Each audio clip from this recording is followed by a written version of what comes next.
Okay. Assalamu masa'akum bi kulli khair.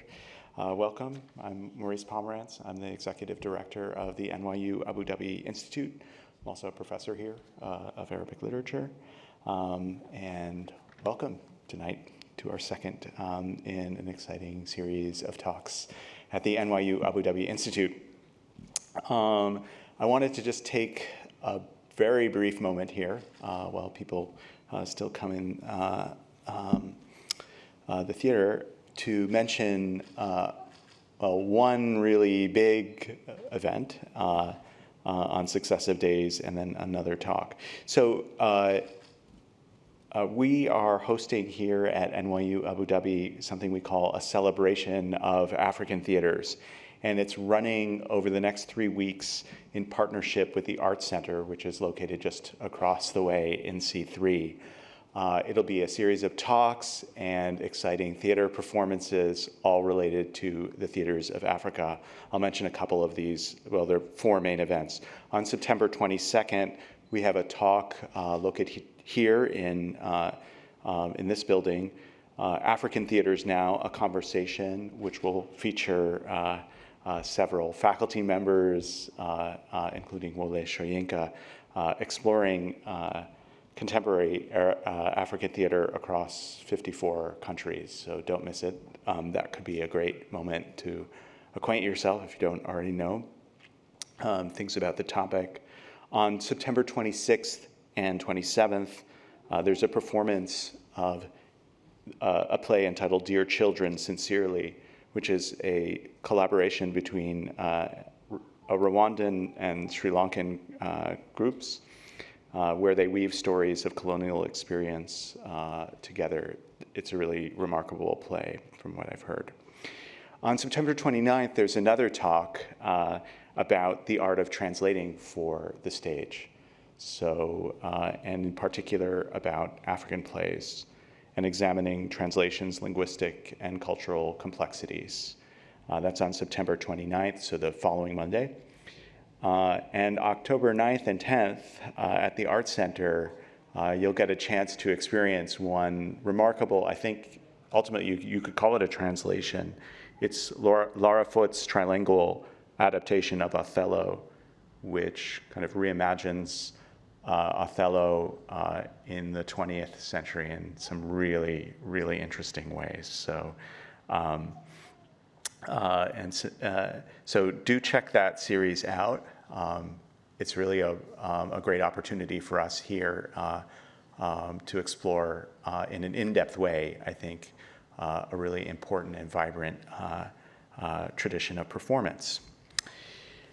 On October 1st, I wanted to also alert you to a talk that's coming up by the well-known Oxford historian Eugene Rogan on his book, The Damascus Events. That explores a moment in 1860 of sectarian violence in the Levant and the Ottoman government's attempts to repair and redress. And it's a really interesting book. And I hope it will be a really interesting discussion as well, a thoughtful one. I guess, overall, you can just follow us on social media to find out what's going on. We slow down a little bit in October, but in November we have a very rich lineup as well, so check it out. It's my pleasure tonight it's always a special pleasure to introduce a colleague whose work really is the kind of transformative work for which I'm hoping this new university is getting known for in the world. Dr. Khalil Ramadi is an assistant professor of bioengineering at NYU Abu Dhabi. He's a director of the Laboratory for Advanced Neuroengineering and Translational Medicine. He also holds a faculty appointment in radiology at NYU Langone Health Center and the Grossman School of Medicine in New York. Dr. Ramadi obtained his PhD in biomedical engineering from MIT and Harvard Medical School.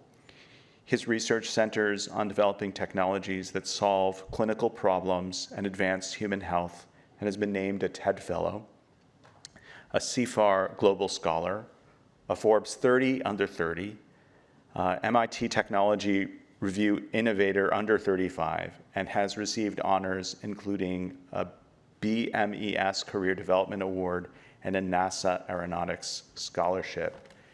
And you're in for a treat because he's a great speaker and the topics are really, really interesting. So welcome to you. And the floor is yours.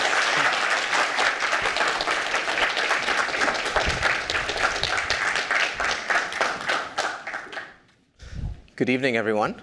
Thank you for coming after work on a weekday. I know this is not an easy trek to make. Thanks to students for coming as well. I know some of it is a requirement for you, but I appreciate it nevertheless. Today, I would like to tell you a couple of stories. The stories are about work that we do in lab, but I'd like to phrase it within the broader framework that is healthcare, the way that we know it today. And so we'll start off, I'll try to make this as interactive as possible. We're going to start off with a show of hands.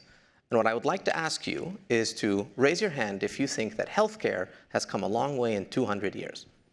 Last 200 years? Great. Universally up. Fantastic. Glad we're on the same page there. We have. 200 years ago, one guy, a Hungarian doctor, Semmelweis, had the audacity to propose that maybe we were getting sick because of tiny little creatures that we can't see. And they thought he was nuts and put him in an insane asylum.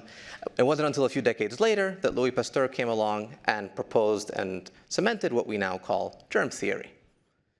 The last 200 years, we've also invented the EKG, which is a little bit cruder than what we have today. But on the left-hand side, you can see involved a patient putting a foot and a hand in a bucket of water, which is an electrical conductor, allowing us to actually see the electrical rhythms of our heart.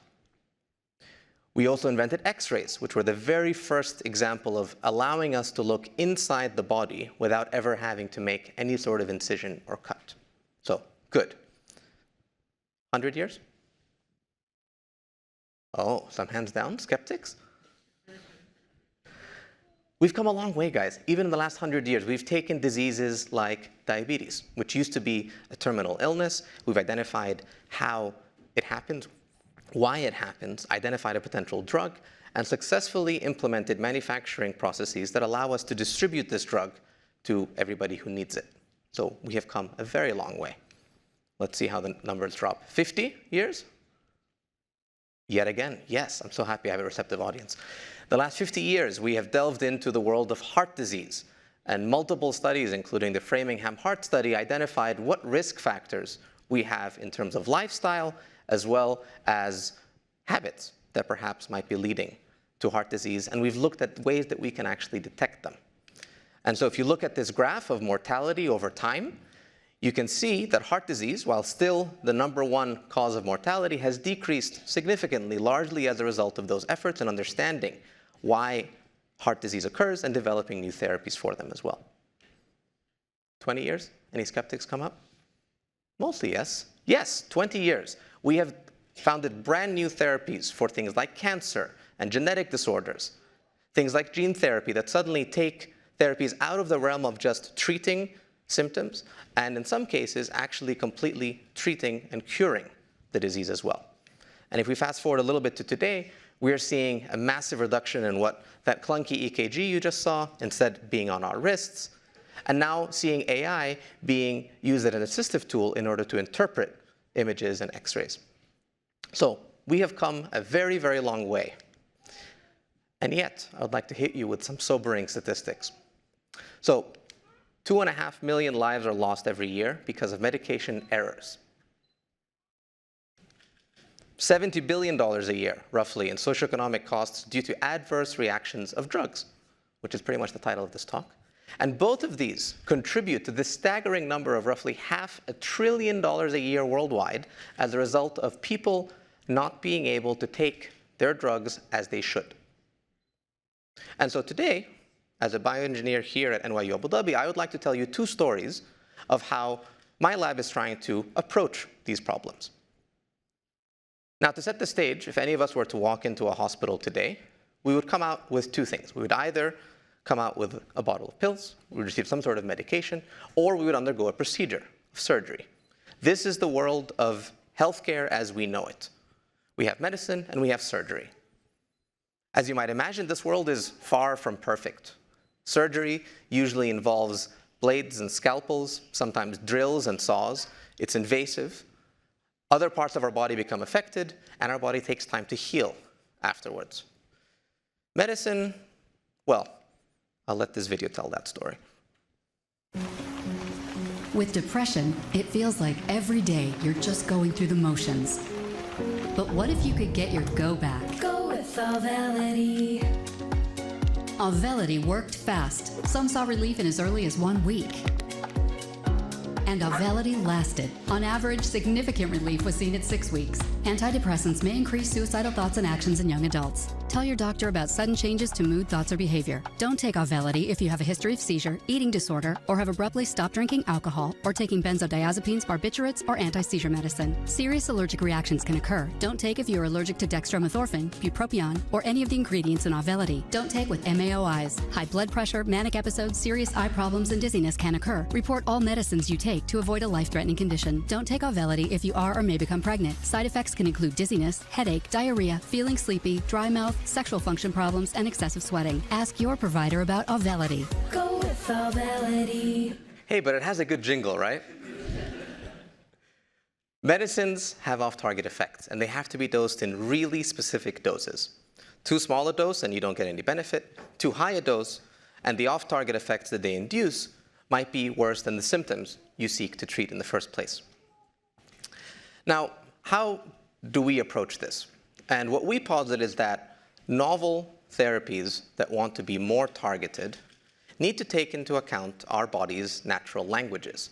And what I'm going to propose today is that we have been so focused on using these two tools as a method of speaking to the body that we haven't really been taking the time to listen. So, let's listen. Here are the sounds of our body. We have a heart beating. We have lungs breathing in air in and out. We have our bowels moving, all things that we listen to regularly. And yet there's something in the background if we peel away these layers.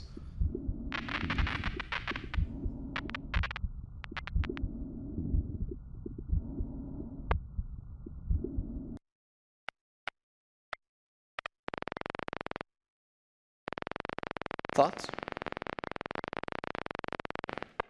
Anybody want to take a guess as to what that is? We can make this interactive. What if I told you those are neurons? Those are the sounds of neurons firing in our body. And we can listen to them too, although perhaps the language they speak is a little more muffled than all the other noises there. And so one of the things that we are trying to work on is leveraging the nervous system in our body as a potential way by which we can deliver therapy in a more targeted manner and with fewer off-target effects. Now, these neurons that basically span most of the tissues in our body are the reason why we know how hard to press on a keyboard. We know we don't trip when we go up and down these stairs. They're also the reason why we crave things like chocolate cake most of the time. Neurons. These neurons essentially crisscross our body like a network of roads and highways, touching virtually every single cell or tissue in our body. And what we propose is that perhaps we can use this network, along with very specific on-ramps and off-ramps, to be able to target those specific locations without targeting any other effects. And the way we do that is through electrical stimulation. So before I tell you about what we do, I want to set the stage a little bit for you in terms of the history of electrical stimulation. We've been electrically stimulating and zapping people for thousands of years. Now, some of you who may have studied science history might call me out on this and say, well, hold on, it wasn't until the 1700s that Ben Franklin, Galvani, Volta started to actually characterize what is electricity, how do we shape it, how do we control it, how do we deliver it. And yet, the story of electrical stimulation actually begins with nature. It begins with electric eels. These unassuming creatures can grow to over 2 meters long, and they are the largest biological vessel that we know that can actually generate electricity. They do this with a series of batteries that they have on board that then allows them to project an electric field, and then they can use the fact that they are flexible in terms of curving, shaping that field, allowing them to incapacitate prey, as well as protect themselves from predators. Together, they can leverage over 800 volts of energy in an instant to zap a prey. So the ancient Egyptians called them the thunderers of the Nile. The ancient Greeks used to use them to treat chronic pain. They would take somebody who's suffering from chronic pain, put them in a big bucket of water that has an electric eel, and rely on this electric eel to hopefully zap the poor patient. That's how bad our pain therapies are. So because of this, we arrived at this new kind of therapy that I'm going to call an electroceutical, which uses electricity as opposed to chemistry or pharmacology to elicit some sort of effect. Now, if we've had this for thousands of years, you would be right to ask the question, why don't we get electrically zapped as a treatment whenever we walk into a hospital? We talked about medicine, we talked about surgery, we haven't talked about anything about electrical therapies, and I'm sure if I polled the room, I would probably get a 5% response rate.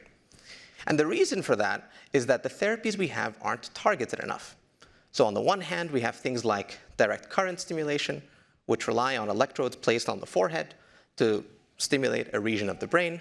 And in the other extreme, we have things like deep brain stimulation, which essentially implant roughly chopstick-sized probes into your brain through surgery. So this takes us back to the same issue of medicine and surgery. We are either not targeted enough or we are too invasive. And so the approach that we would like to take and propose is that perhaps we can use our GI tract or our gut as a potential mechanism by which we can deliver ingestible electronic pills to target neurons in our gut. Now, our gastrointestinal tract is a series of tubular organs, specifically what I'll be referring to as the stomach, small intestine, and the colon, or the large intestine. And together, these organs are responsible for receiving food that we eat, performing a series of mechanical and chemical actions to break down that food, absorb whatever nutrients we want from it, avoid absorbing the bad stuff, and then spit out the rest. To do this, it uses millions of neurons. Our gut is full of neurons. It actually has the second largest number of neurons in our body after our brain, which is why in the field we call it little brain. So big brain, little brain. Now, what we propose is that we can leverage these pills to target specific regions along the gut. We know that the stomach is the primary source of regulating hunger, the small intestine regulates nutrient absorption and metabolism, and the colon, we believe, regulates inflammation. And so the applications here are quite broad. If we are actually able to target these different regions, we can span the gamut from eating disorders to metabolic diseases to inflammatory disorders, as well as even some neurologic diseases that are believed to start in the gut, like Alzheimer's or Parkinson's disease. Now, sounds simple enough, right? Develop a pill, swallow it, does something, poop out the rest. Definitely not so simple. In fact, what we've found out from working with the gut is that the gut is kind of like a video game in which each organ is a different level, and you need a different skill set to pass that level. It gets progressively harder up until you meet Big Boss, right? And it's the same sort of logic when you try to navigate the gut. So let's walk through this, right? If you develop a pill and you swallow it, let's assume that you are smart enough to not chew on this pill, right? We're going to look at the body as a series of manufacturing industrial processes. So you swallow your pill, within a couple of seconds, it comes down and gets deposited into our stomach. Once it reaches into our stomach senses that food has arrived and said, all right, great, I have to digest this. And so it starts spitting out a series of acids, harsh acids, pH roughly 2, 1.5, to try to break things down. It also initiates a series of mechanical contractions, strong contractions in all different directions, kind of like a washing machine, to try to break down what it thinks is food. After a bit of that, our pill survives. It passes along into the intestine. In the intestine, a completely different set of chemical and mechanical obstacles are present. It starts to release different types of enzymes, basic this time, that actually try to absorb nutrients that are simply not on this pill. You also start to get segmental contractions as well as peristaltic contractions that push that pill back and forward, trying to extract these nutrients. Again, our pill survives. And then at the end, it goes into the colon, where all of this is compacted into stool or poop. And this is what our pill needs to do just in order to survive, let alone actually perform an action. So I want to give you a little bit of a flavor of how we can overcome this. It's a very sophisticated engineering approach that has the abbreviation KISS, or keep it simple, silly. And so we try to keep things as absolutely simple as possible. I'm a huge engineering geek, in case you haven't figured that out. I would love to put robotic arms and pumps and all sorts of gadgets on there to perform this function, but we don't need that. And so what we do is leverage things like pH-specific coatings that protect our pill to keep it in certain positions from deploying and only having it open and be exposed once it hits other organs. We can use computer simulations to our advantage and be able to understand, well, what are the mechanical forces that these capsules and pills are going to experience in the stomach and the intestine, and how can we design them to be robust enough to prevent degradation? And we can use a specific series of different shapes and materials to have these actually change from a pill format to a stent format to a cylinder format to a star format, which allows us to perform different types of functionalities in the intestine. So some of you might be asking, I've teased you enough, what the hell does this pill look like? And it's simple. It looks exactly like a pill, except instead of having drugs on board, I'm going to pass this around, it has electronics. And so inside, you have batteries, as well as a PCB chip, which basically shape this micro zaps that you're going to receive. And on the outside, we have electrodes, which deliver these types of stimuli, and then are programmed to only activate in specific locations along the gut. Now, one of the really cool things that we've been able to show is that if we seek to target, for example, the stomach, what we found is that things as short as 10 to 15 minutes of stimulation are actually enough to modulate levels of certain hormones that our stomach releases to modulate hunger. And so what we have is essentially an electronic pill that can touch a chemical wet part of our body in a way that you can't feel, because that's how small these zaps are, be able to elicit a hormonal effect that then acts on our brain. This is completely different than other types of therapies that we have, whether we're talking about surgery or medicine. And one of the things that excite us the most is that by leveraging this approach, we can target different positions in the gut to have different potential diseases that we can treat. Now, there are open questions. How can we communicate with this if it stays longer? Can we keep it in there for a month instead of just having it be there for a few minutes? Can we power this externally? And all these are questions that our lab is trying to focus on. So that's electricity, a new language that we think we can communicate to our body with more fidelity than chemistry or surgery. Sorry, Carlos. Now, I want to tell you about a different language that we are also really interested in speaking, a language that is also spoken by our gut. And that is the language of trillions of microorganisms that reside inside us. So when I say microorganisms, I mean bacteria, viruses, fungi, and by some popular science articles, we actually have more of these than cells in our body, which begs the question of who's really inhabiting who. Now, these guys speak a different language. We don't really know how to speak it yet. And so the story starts a little bit earlier here in terms of just trying to understand whether we can develop our knowledge to speak the language in the first place. And so one of the major issues when we think about all these microorganisms is that they vary as you go along your gut. So I told you that we have esophagus, stomach, small intestine, colon. Well, it turns out, and this is a graph that sort of shows that from left, which is small intestine, all the way to right, which is the large intestine, the bacteria that populate different regions is different. So lactobacillus, or the bacteria that you might find in probiotic yogurt, likes to hang out in the small intestine. Things like Prevotella like to hang out in the large intestine. And so if we are to speak to these, we first need to know where they are, and we need a tool to actually be able to measure their levels in different parts of the gut. This is a challenge. If we think about the length of our intestine, if you spread it out, it's about 9 meters long, or 3 cars placed back to back. And the vast majority of this is not accessible. So we can get a little bit through endoscopy, we can get a little bit through colonoscopy, not pleasant experiences, but doable. And then all the stuff in the middle, we have no way of targeting. And so one of the things that we have also been working on is trying to develop, again, an ingestible platform that allows us to at least read who is there so that we might be able to listen to what they might be telling us. And so in principle, the idea here is develop some sort of ingestible system that traps these bacteria, fungi, and viruses as it passes through the gut, and then retains them. Now, to be clear, we aren't the first people to think about this. People have thought about ingestibles in order to sample bacteria, and for the most part, have used things like reservoirs and pumps, things that open and close, little robotic arms that grab things and sort of store them. Think about microbots that roam your gut. That's pretty much what this was.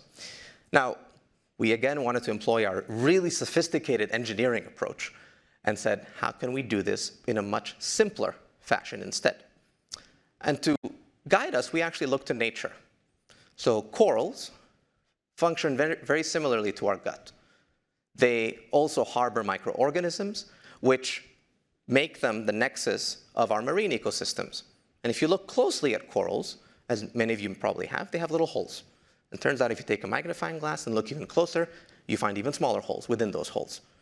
And so it turns out that microorganisms and bacteria really like these nooks and crannies where they can crawl into and establish their niches.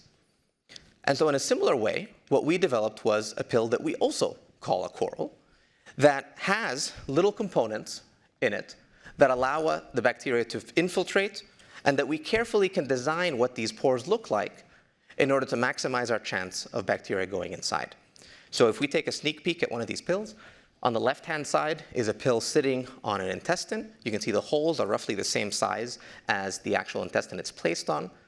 And on the right-hand side, you can see those little things that look like noise. Those are bugs. Those are bugs that have seen our pill, that have seen the holes in our pill and have decided this is a kind of a cool place. I want to hang out here. So I'll pass this one around as well. And very robust, you see, they don't break. Now, this is all great. I'll show you one piece of data to convince you about this. This is a plot showing relative abundance of different bacterial groups across different segments of tissue. And then we're going to compare that to what feces or stool or poop has in our pill. And what I want you to appreciate is that right now our current clinical standard is to basically use feces, which you might see represent and look very similar to colon, which is the end of our gut. And what really we're trying to get at is the upper part of our gut, or our intestine. And so the pill on the right-hand side essentially shows you that. So how exactly do we want this to occur? Well, the process is simple. Much like we expect people to take their pills, we expect them to take this pill. So the idea is that you can actually ingest this pill, it performs its function, and then you can retrieve it. So ingestion is simple enough. Ingestion. I needed the water anyway. And then for retrieval, we've incorporated a mechanism by which you can actually sense it. I'm not saying this is going to be pleasant, but the ones that see the pill going around, you'll see a small ball at the end. This is a metal detector, and then if you place it next to it, it'll beep. I promise we're working on the retrieval, but that's what we currently have, all right? So, what I've told you so far are two stories. Two different stories of languages that our body speaks, two different languages that we would like to learn how to speak with the body better. Electricity, which we know exists, but perhaps we just have to listen and know how to speak to it with more nuance. And the language of bugs that we know exists but don't know how to speak at all. And so we're still learning how exactly we can treat those disorders. Now, when we started roughly 20 minutes ago, I told you the dichotomy of healthcare as we know it. Medicine, surgery, right? Those are the two worlds that we described. Now, I'd like to motivate this a little further by looking at a specific case study. Diabetes. Show of hands if you know somebody with diabetes. Yeah, most people in this room. Extremely prevalent, right? Especially in this part of the world. Now, I told you earlier that diabetes is a disease that we understand why it occurs. We understand how it occurs. We have a medicine for it. We know how to prescribe and use that medicine. And yet, a recent report that came out looked at what's called the cascade of care. Or basically, out of all the people that have diabetes in different countries, how many of those get it detected, then diagnosed, then treated, and finally under control? And I'd like you to focus on upper middle income countries. So these are countries with relatively established, stable healthcare systems that are adequately supplied and where its citizens can actually access care. What you'll notice is that the number of people that get their diabetes under control is less than 40%. This is not a question of do we have the tools or the treatments, and yet somehow our health systems are still failing to do the one thing that they need to do, which is keeping people healthy. And the question we have is why? And I'm not sure I know the answer, so I'm going to crowdsource it with you. So we're going to take 1 minute, and what I'd like to ask each of you to do is brainstorm with your neighbor on why you think that number is less than 40%. And then we're going to have a couple of people chip in what their thoughts are. Go for it.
Thirty seconds.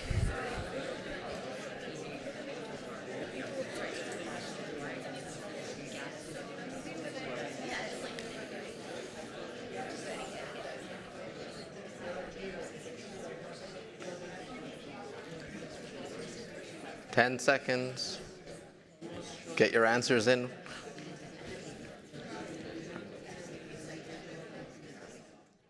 Okay.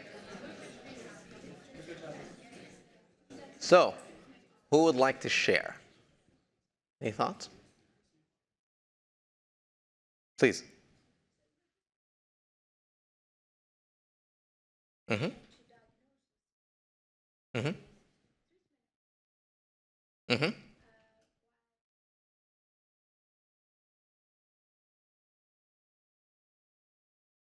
We're good at prescribing. Mm-hmm.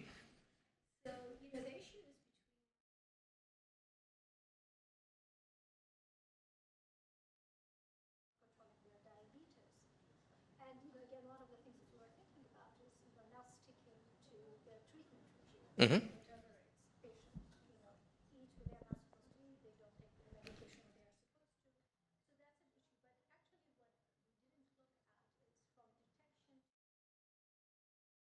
Mm-hmm. Mm-hmm. The difference between detection and diagnosis, and I think you hit the nail on the head at the end, is why aren't people taking the medicines the way they should, right? Any other thoughts, please?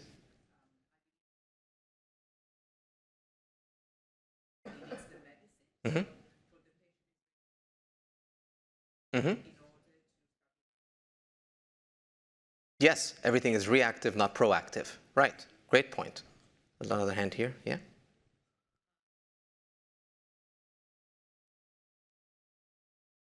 Mm-hmm. Mm-hmm.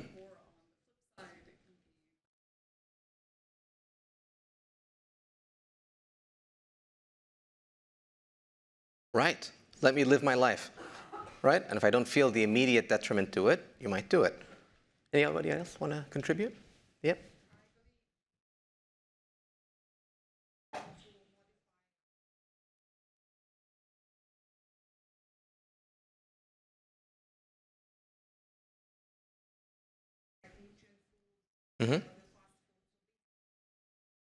lifestyle. Yes, habits are a tough thing to break. Agreed. Lack of education. Great.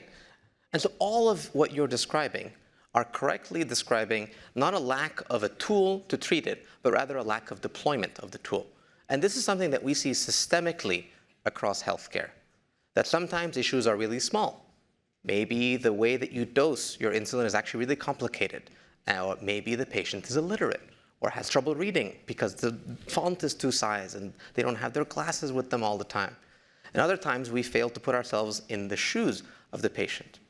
And so what I hope I've convinced you just here is that you don't need to be an expert to be able to point out problems with how we experience care. Healthcare is probably the only sector that I would argue, whether you want to or not, are going to be a participant in at some point in your life as a patient, which means that your opinion and your observations are valuable. So for those of you, and if I leave you with nothing else tonight, is that I hope to encourage you to get more involved in trying to improve the ways that we structure healthcare. And I would like to leave you with 4 tips, right, that I hope you take with you in your endeavor to actually improve care. The first one is that fresh perspectives are really, really important. I don't want to ask everyone who spoke to tell me their background, but I can almost guarantee you that they're going to be very broad. They are not going to be the physicians, because I know they didn't say anything. So thank you, guys. And to motivate this, I'd like to tell you a quick story, and it's a story about surgery. So this is the world of surgery before anesthesia. It was a game of speed, where the patient would lie on a table, multiple assistants would pin them down, and the best surgeons were the fast ones, and they were often missing fingers, because they just needed to do their work really quickly. Now, transferring back to a couple hundred years ago, we're in the city of Boston, and there's a young dentist by the name of Edward Morton, who's 24 years old, and, as 24-year-olds tend to do, falls in love with a young lady. And, for his lucky or not, she happened to be the daughter of a prominent local politician, and so he went to ask for her hand, and he was told, well, dentists at the time were, you have to understand, kind of like barbers, but for teeth. And so the response was, you better get a real job if you want to marry my daughter. And so, as people in love often do, they went to medical school. So he went to study medicine to become a respectable member of the working class so he could finally marry the love of his life. And when he went, he saw this firsthand. And he had the perspective to say, wait, this is how we do surgery? This is torture. And essentially used his background from his dental clinic to first identify our very first anesthetic, or ether, which was an inhaled anesthesia, which changed that to this. Now, one thing I'll point out, which anticipates another point that I'm going to mention to you, which is that surgeons didn't like this. They actually thought, they were against this in the beginning because they thought it was part of their profession to be able to talk to the patient while they cut them up.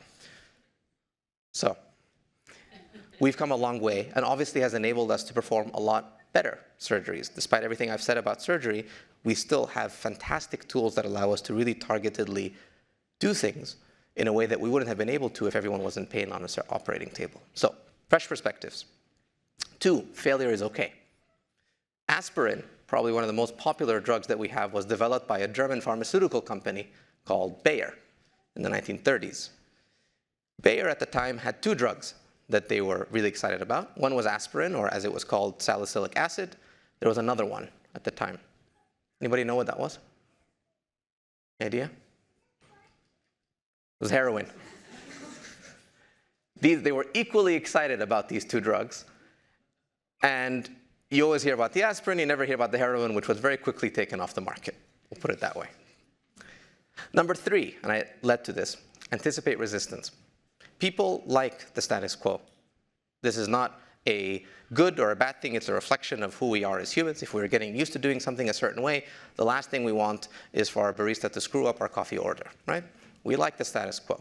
And as a result, what we often find is that healthcare professionals, the first nudge is to be resistant to anything.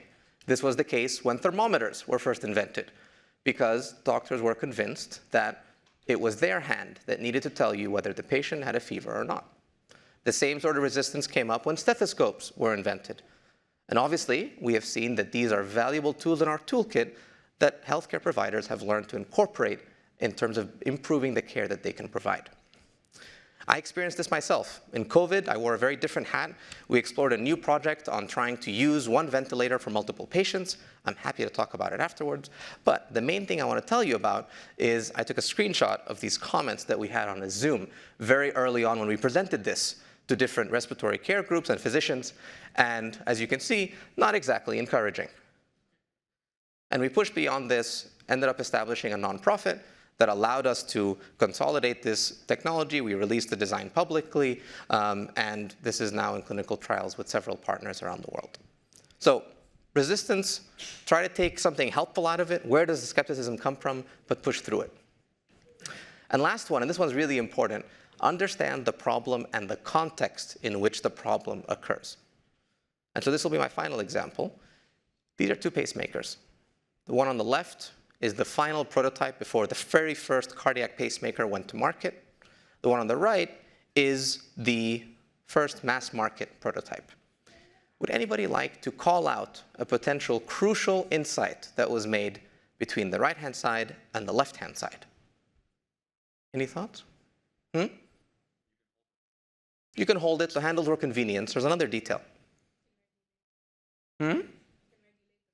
You can regulate. You could regulate on the other one as well. So you can regulate the same things.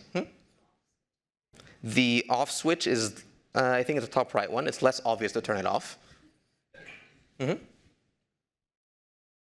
It's gold. Only the best pacemakers for patients. Did I see a hand there? It's more compact. The crucial insight relies on you knowing who used them. Go ahead.